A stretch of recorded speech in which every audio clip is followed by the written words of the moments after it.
Boy.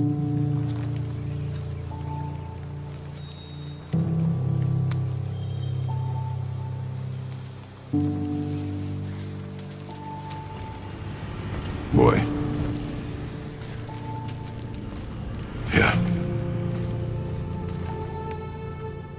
On the day you were born, I made 2 knives, mixing metals from my home and from this land. One for myself, and when you were ready, one for you. Today is that day. So I'm a man now, like you? No. We are not men. We are more than that. The responsibility is far greater. And you must be better than me. Understand? I know the truth isn't simple. But nothing is when the loves are true.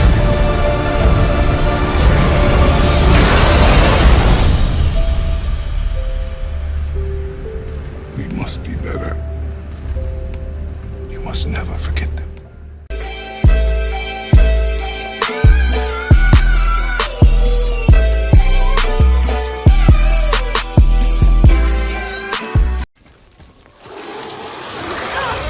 My bow! No! You are not ready! Stay back!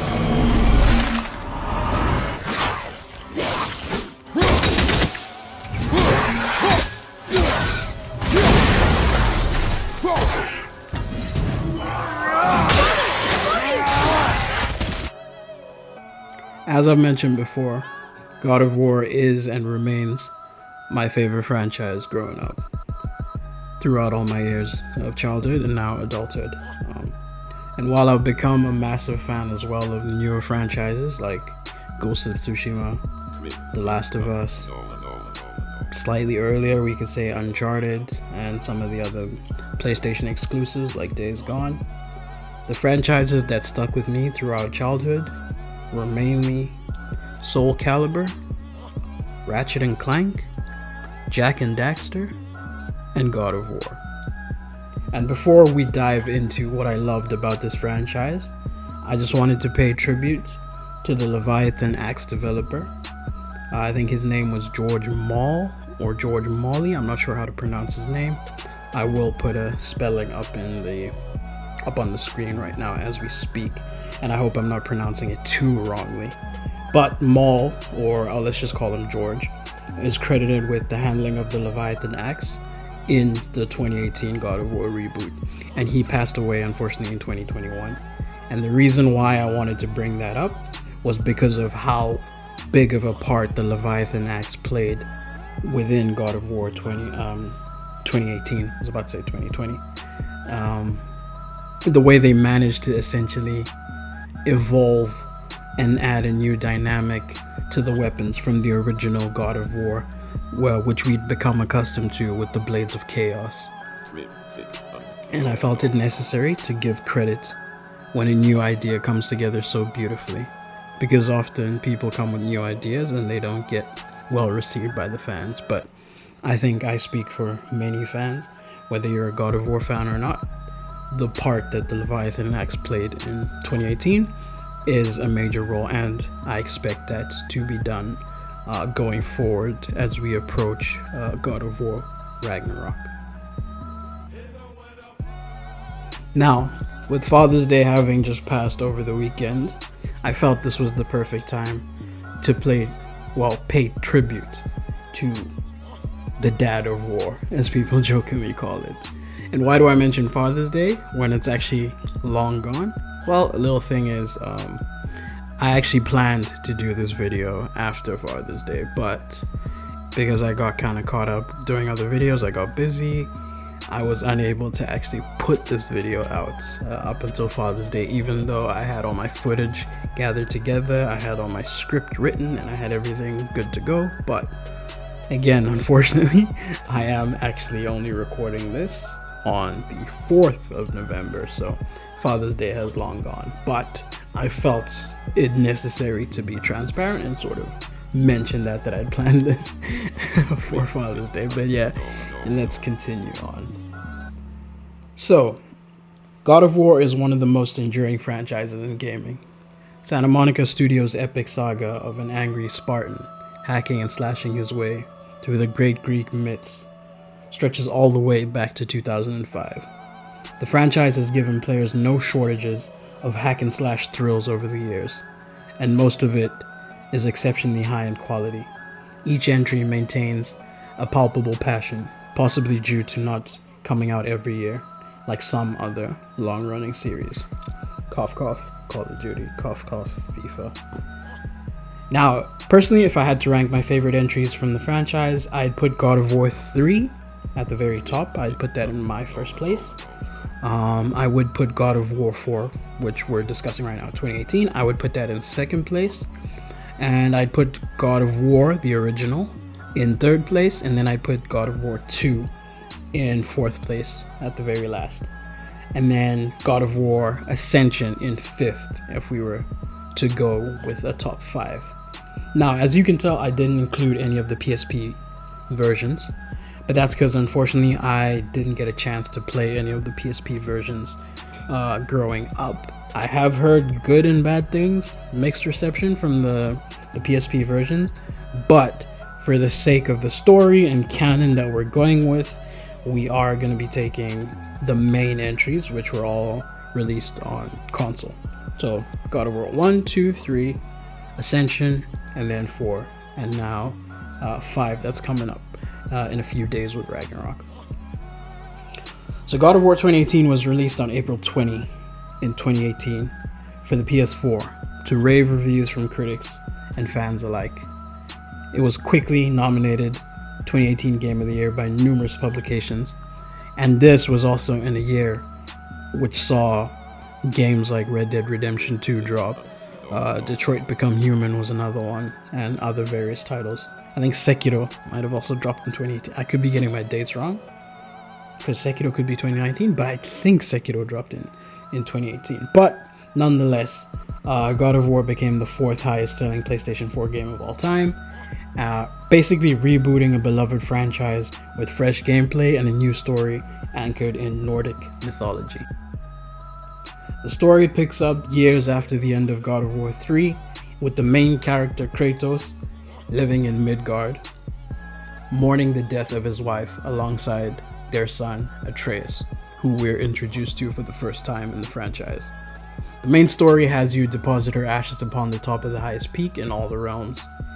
What seems like a clinch for the former Greek God of War turns into one of the most enthralling 40-hour campaigns video gaming has to offer. While previous entries in the series relied on bloody cutscenes to amuse the player, the 2018 edition uses innovative gameplay and gorgeous 4K visuals to tell a multifaceted story exploring themes of choice, responsibility, and fatherly love. The previous games were limited to largely linear levels with simple puzzles and minimal enemy types, and the combats in those games lent themselves to button mashing to achieve increasingly impressive combos that could be unlocked through game progression. The game's main characters, Kratos and Atreus, are entirely believable as a father-son duo. As the duo grieve the death of the family matriarch, Kratos' wife, Atreus' mother, they have to reckon with each other. Kratos, as he's known to be, is a relentless, dour, bitter man. He hates the gods, expects nothing from life, and is always serious. He offers life lessons like, if you never expect anything, you'll never be disappointed. The tone is delightfully contrasted by Atreus, who's excited to explore the world he's never seen before. Although Atreus does get, a bit annoying from time to time, but that's perfectly portrayed as a young teenager, essentially. Now, the new game, however, features an expansive and impressively detailed open world layout. For players who are completionists, the game provides quite the challenge. There are numerous hidden collectibles throughout the game, pandering to the inner explorer in every player. The main story alone only gives the player a fraction of the weapons, armor, and other gear available in the game, with the completion of side quests and challenges giving you all the rest.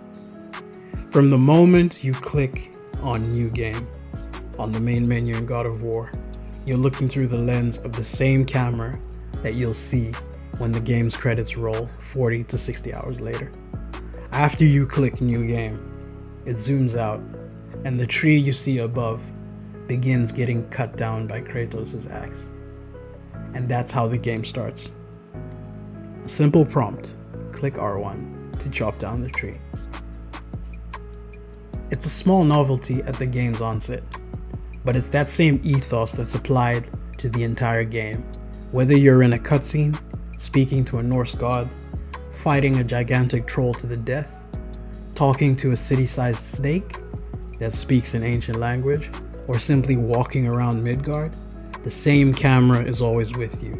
There are no loading screens in God of War. There is no statistics screen that pops up after every fight to let you know how many enemies you've killed, how many combos you did. None of that.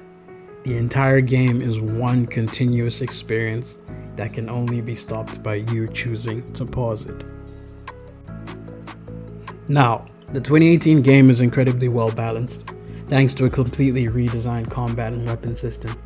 The primary weapon from the previous games that we all grew to love, the Blades of Chaos, only make an appearance halfway through the main story, requiring players to rely on their fists and the all-new Leviathan axe alongside your shield. And the axe can still be swung as either a standard or power attack like previous games, but can also be aimed and thrown, which is something we didn't have in the previous games. And now the new combos as well introduced take far more finesse to pull off, relying on spacing and timing to connect. The combat system starts out simple, enough for newcomers that hack and slash games can easily experience, and then the thrill of defeating sizable hordes of base level enemies, and as you progress, new enemy types with new abilities added, forcing the player to adapt their playstyle to succeed, whether it's switching stances, chaining different combos, or using different runic and special attacks. Now, I don't mean to sound reductive. The minute-to-minute gameplay of God of War is thoroughly enjoyable, whether Kratos is taking on groups of enemies, toppling massive mythological creatures, solving puzzles, or just exploring. The simple act of playing God of War is thoroughly delighting. The game dangles these incredibly powerful boss fights to keep player interest and to drive a constant cycle of collecting, upgrading, and crafting new gear. The rewarding nature of the triumph against one of these boss fights draws players to seek out the next big fight and repeat the process of leveling to beat them. An excellent example of hard fun. Now, the gear in the game can boost one of 6 main attributes: strength, defense, vitality, runic, cooldown, and luck. Or add resistances to frost, fire, shock, and other of your elemental attacks. By creating multiple parameters in which players can improve their characters, choice of gear can be used to complement various playstyles: physical, defensive, glass cannon, ranged combat, etc., and better combat against specific enemy types, whether it's the fire draugr, the trolls, the frost holes, the fire trolls, dark elves, you name it. The game requires the accumulation of hack silver and crafting resources to build increasingly more powerful gear. The resources are largely difficult to come by, prompting players to make difficult choices when approaching upgrading paths. There exists some element of relentless grinding to collect all of the mist echoes and chaos flames required for endgame armor, almost necessary to complete any of the post-game endeavors. One thing the game lacks, which is surprising for most AAA titles these days, is the lack of an online multiplayer, an important aspect for most modern releases to give a competitive multiplayer mode which puts human players against each other or comparatively against computer enemies. God of War, however, completely stays true to the single-player story-driven games, and it allows Santa Monica Studios to focus solely on the single-player mode. While the PvP mode would be appreciated by some, I think the extra time spent on the single-player mode clearly shows that that it was a better path for Sony Santa Monica to take. And I know some people may disagree with me in the comments because a lot of people enjoy multiplayer games, but for me personally, I think this was a fantastic decision by Sony Santa Monica. And although we would have liked to see something maybe like on the level of Factions, I kind of like that, you know, they're still single player story driven games. And it's not to say that multiplayer games aren't, you know, fun, but there's always a time and place for multiplayer games with different franchises, and that's why we have other titles for that. But I still think Sony staying true to single player story driven narrative games should be a thing that they maintain for maybe their main franchises. So even with like Factions getting its own spin-off game, I still think The Last of Us, for example, would still stay true to always having The Last of Us as their main story being done by Naughty Dog. And I think Sony Santa Monica would take a similar approach. Now, it's not just that God of War is a pretty looking game. It's insanely detailed, visually speaking. From variation in wildflowers to atmospheric lighting, God of War is a visually stunning game from top to bottom. And the game also improved upon the difficulty of puzzles in the new installment, with some requiring people to consult online guides, which again is something that people probably never used to do a lot until maybe God of War Ascension. Now, it should go without saying that thanks to the way the game has been set up, it does have that just one more quality that all the best games we've come to know and love has. Maybe just one more fight, one more objective you want to complete, one more boss fight, one more mission. It's somewhat a dangerous quality for a game to have when you're playing it well past midnight in the middle of the week, but that's a testament to how much pure fun it is to play God of War. And a major element that drives player engagement was the storyline, which was far more nuanced than those of its predecessors. Kratos is quiet, preferring to use his strength to settle his problems. Through his journey with his son, he struggles with guilt and far-reaching repercussions of his past. He struggles to explain his past to reveal his true nature to his son Atreus. And Atreus, after learning about his divine lineage, struggles with deciding his destiny as a god, wanting to do good unlike the gods before him. He struggles between using his power for good rather than doing what he wishes, with coming across some NPCs who ask to lend his godlike strength to their aid. This multifaceted story appeals to players of a diverse background who can all find some aspect of the story that resonates with them.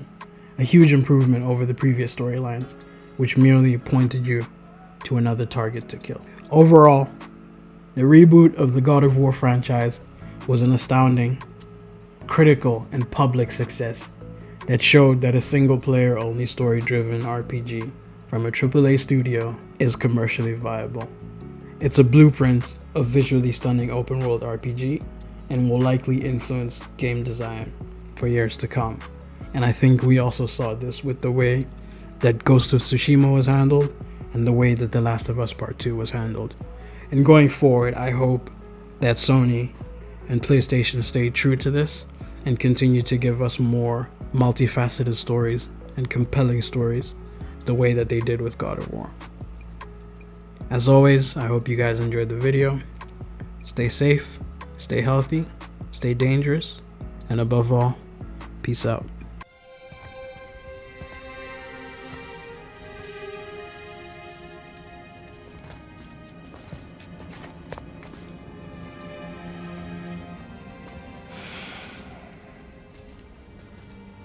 Father. No. We do it together. Son.